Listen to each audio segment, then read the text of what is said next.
Bom dia, graça e paz. Hoje é o dia 20 da leitura bíblica. Meu nome é Edmilson Teixeira.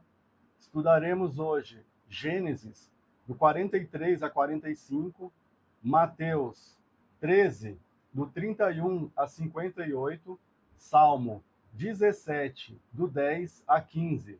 Oremos.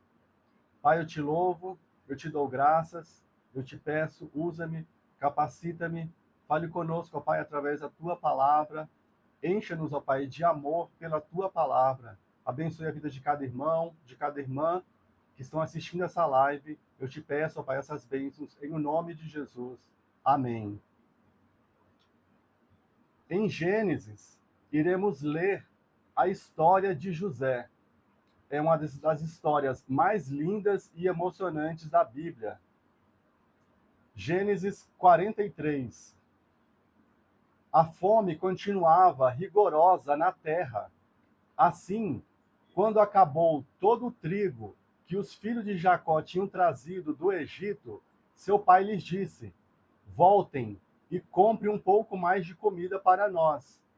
Mas Judá lhes disse: o homem nos advertiu severamente: não voltem à minha presença, a não ser que tragam o seu irmão. Se enviares o nosso irmão conosco, desceremos e compraremos comida para ti. Mas se não o enviares conosco, não iremos, porque foi assim que o homem falou: não voltem à minha presença, a não ser que tragam o seu irmão. Versículo 11. Então Israel, seu pai, lhes disse: se tem que ser assim, que seja. Coloquem alguns dos melhores produtos da nossa terra na bagagem e levem-nos como presente ao tal homem um pouco de bálsamo, um pouco de mel, algumas especiarias e mirra, algumas nozes de pistache e amêndoas. Levem prata em dobro e devolvam a prata que foi colocada de volta na boca da bagagem de vocês. Talvez isso tenha acontecido por engano. Peguem também o seu irmão e voltem àquele homem. Que o Deus Todo-Poderoso lhes conceda misericórdia diante daquele homem, para que ele permita que o seu outro irmão e Benjamim voltem com vocês. Quanto a mim, se ficar sem filhos ficarei. Então os homens desceram ao Egito, levando o presente, prata em dobro e Benjamim, e foram à presença de José. Quando José viu Benjamim junto com eles, disse ao administrador de sua casa: leve estes homens à minha casa, mate um animal e prepare-o. Eles almoçarão comigo ao meio-dia. Eles ficaram com medo quando foram levados à casa de José e pensaram: trouxeram-nos aqui por causa da prata que foi devolvida às nossas bagagens na primeira vez. Ele quer atacar-nos, subjugar-nos, tornar-nos escravos e tomar de nós os nossos jumentos. Versículo 25. Eles então prepararam o presente para a chegada de José ao meio-dia, porque ficaram sabendo que iriam almoçar ali. Quando José chegou, eles o presentearam com o que tinham trazido e curvaram-se diante dele até o chão. Ele então lhes perguntou como passavam e disse em seguida: como vai o pai de vocês, o homem idoso de quem me falaram? Ainda está vivo? Eles responderam: teu servo, nosso pai, ainda vive e passa bem. E se curvaram para prestar-lhe honra. Quando ao redor, vendo seu irmão Benjamim, filho de sua mãe, José perguntou: é este o irmão caçula de quem me falaram? E acrescentou: Deus lhe conceda graça, meu filho. Profundamente emocionado por causa de seu irmão, José apressou-se em sair à procura de um lugar para chorar. E entrando em seu quarto, chorou.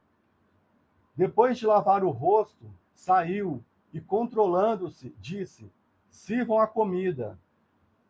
Seus irmãos foram colocados à mesa perante ele, por ordem de idade, do mais velho ao mais moço, e olhavam perplexos uns para os outros.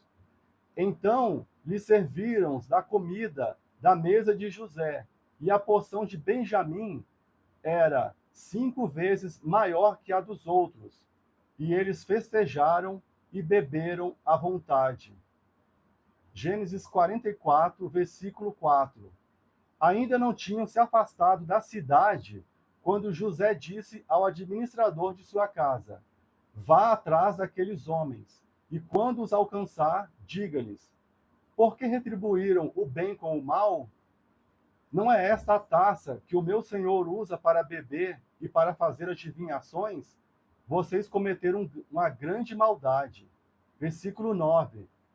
Se algum dos seus servos for encontrado com ela, morrerá, e nós, os demais, seremos escravos do meu senhor.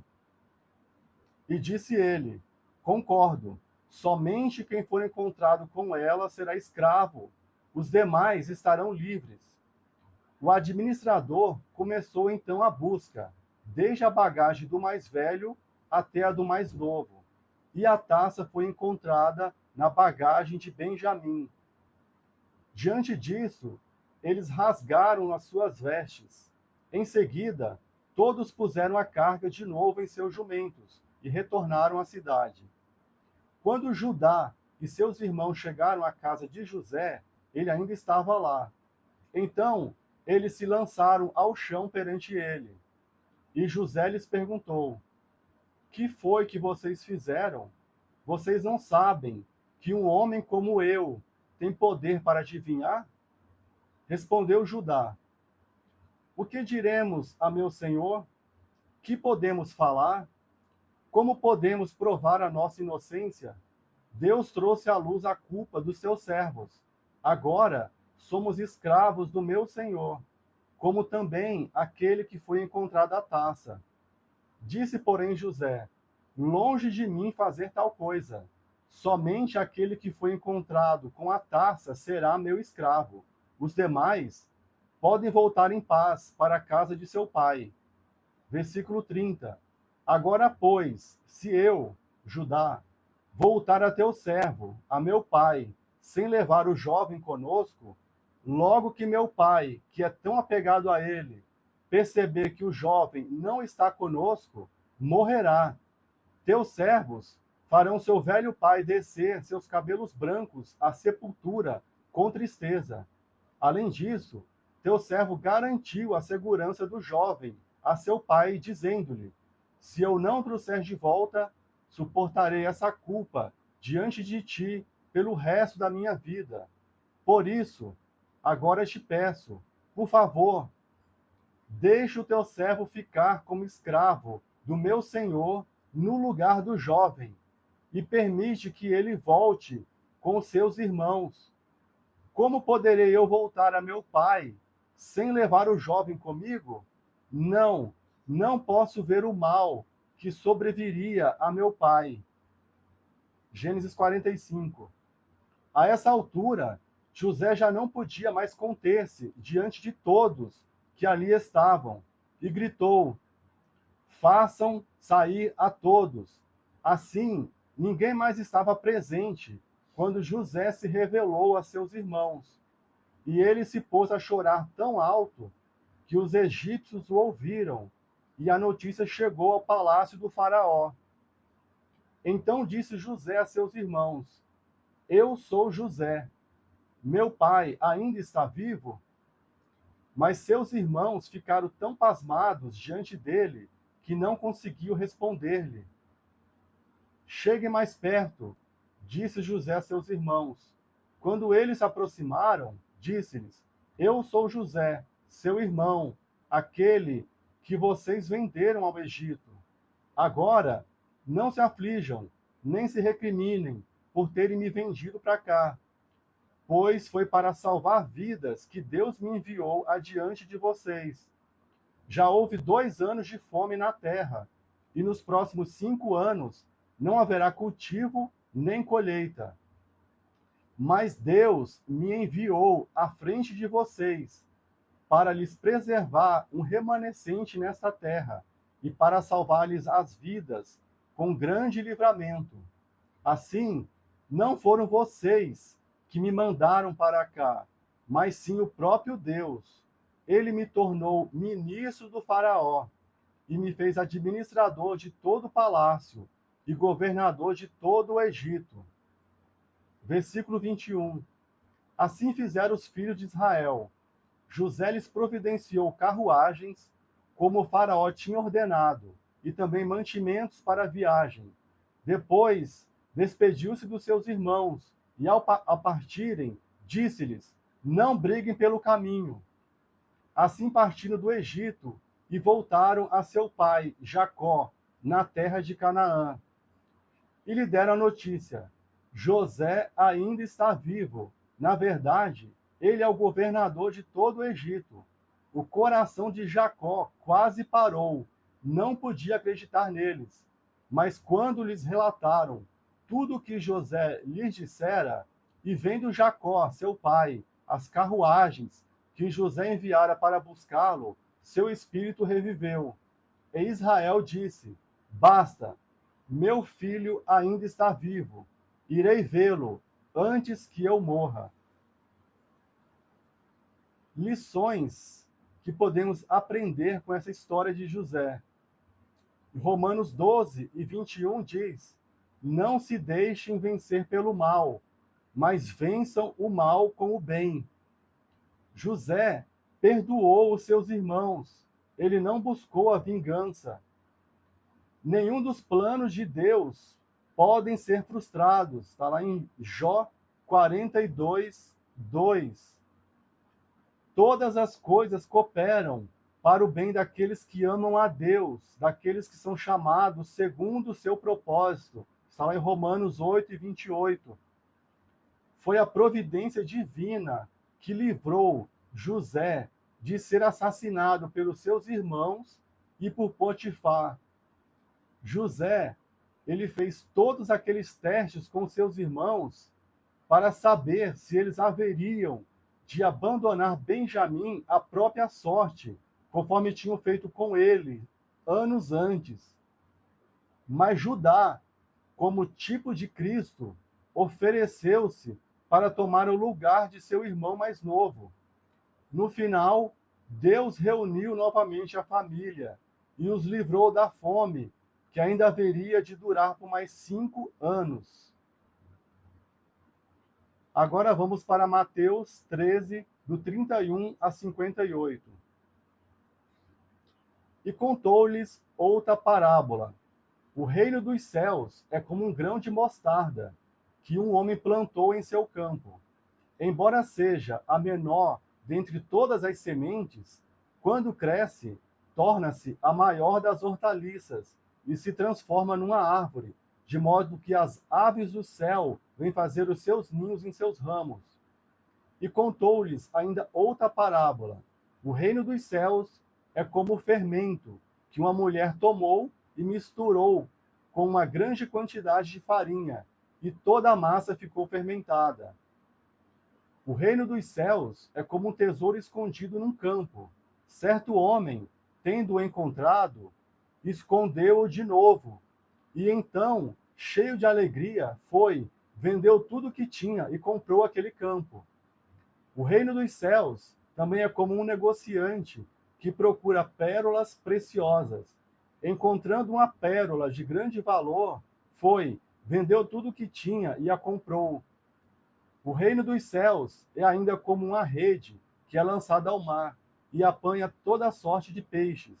Quando está cheia, os pescadores a puxam para a praia. Então se assentam e juntam os peixes bons nos cestos, mas jogam fora os ruins. Assim acontecerá no fim desta era. Os anjos virão, separarão os perversos dos justos e lançarão aqueles na fornalha ardente, onde haverá choro e ranger de dentes. A expressão reino dos céus é sinônima de reino de Deus. Mateus utiliza esse termo para respeitar a tradição judaica de reverência ao nome de Deus, do terceiro mandamento: não tomarás o nome do Senhor teu Deus em vão.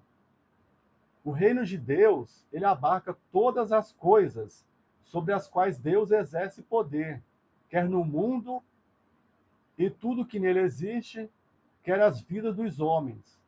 Deus não renunciou à sua soberania em face da rebelião demoníaca e humana, mas declarou o seu propósito em estabelecer o seu reino, que durará para sempre. Está em Daniel 2:44. Hoje, Deus chama os homens, sem distinção de raça ou nacionalidade, para se submeterem voluntariamente ao seu governo. Em Lucas 17:21, Jesus diz aos fariseus que o reino de Deus não vem com sinais visíveis ou localização geográfica, aqui ou ali, mas sim que o reino de Deus está entre vós. Em outra tradução, diz que o reino de Deus está dentro de vós.